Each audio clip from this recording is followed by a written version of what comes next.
much, but what happens in New Hampshire does affect South Carolina. Story out of tomorrow night. That is to say, he holds Mitt Romney to a narrow victory, and he comes in a strong second. Then some money will come his way, but more importantly, he'll be dominating in the news for 2 or 3 days in South.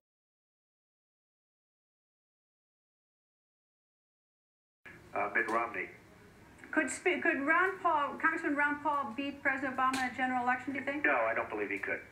Okay, so he's out in terms of your candidate, because according to I can tell you he's out. He's out. He's out. Okay, he's out. He is out, absolutely.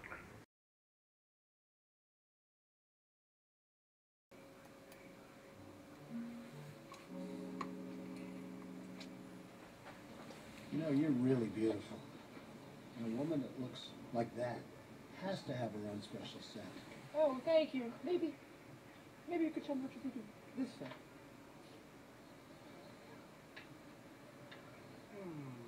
I like that. This may be the best of all.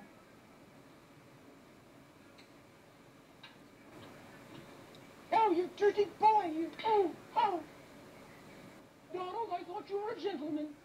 You can't say I didn't try. Mayor Giuliani, he's given away over $2 billion. William Wagner here. Do you really want to take the advice of Donald Trump, who's seen here kissing Mayor Rudy Giuliani between the breasts while he's dressed up like a woman? Is that what the Republicans of South Carolina or any other state really think represents the mainstream Republican thinking?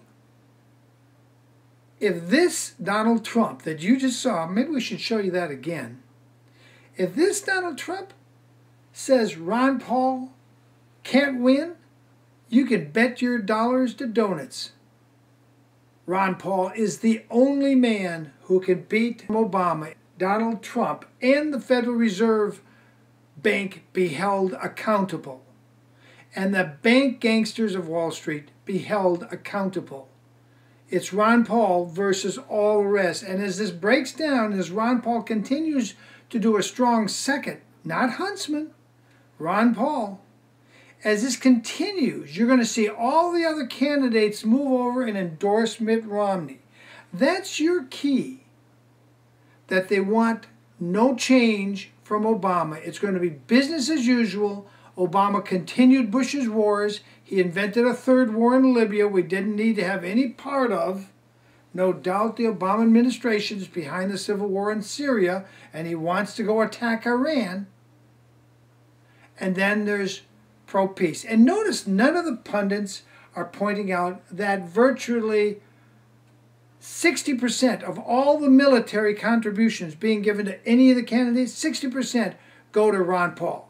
I think the military has a better clue of who the best president is, and that would be President Ron Paul.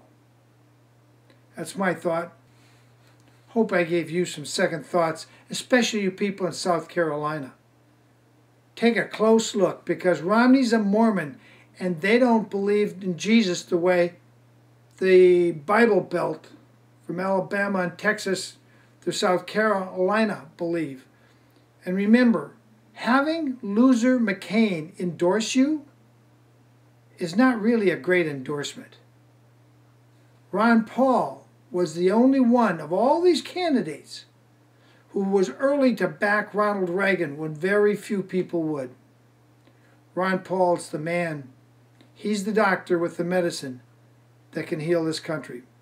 Now, let's take a look again, because we have to thank the Firefighters Association of New York City for digging up this clip of Mayor Rudy Giuliani cross-dressed like a woman and Donald Trump, who the CNN and Fox News, they all want you to take his advice as to who you should absolutely not vote for. That's the key, people. Who Donald Trump doesn't want, Ron Paul, that's the guy you really want. He'll restore the Constitution, restore liberty. He talks those Constitution and liberty. Hear those words coming out of Ron Paul's mouth all the time. He's the one man who can even get Democrats who are now disenchanted with Obama's war in Libya and Obamacare. He's the one man, Ron Paul, who can beat Obama and change the direction of this country. Because if anybody else but Ron Paul becomes president, everything will continue just the way it has under the Obama administration. There will be no net change, whether it's Mitt Romney in the Oval Office or Obama. It's Ron Paul. Watch this again. William White was saying, thanks for paying attention. Oh, you dirty boy, you. Oh, oh. Donald, I thought you were a gentleman. You can't say I didn't try. Mayor Giuliani, he's given away over $2 billion. The big money back, Mitt, you want to back the people. We the people's candidate, Ron Paul. See you. The other candidates are not talking about real cuts. They're talking about cutting proposed increases out in 10 years. They say, well, we'll cut $1 trillion. Yeah, $1 trillion over a 10-year period, which is $100 billion every year. Our national debt is going up in real terms $100 billion every month. And they claim that's cutting, and they're yelling and screaming, oh, we can't cut, we can't cut. We do have to cut. We have to live within our means if we want to be able to at least take care of the people who have been made to be so dependent on the government. I mean, we have to work our way out.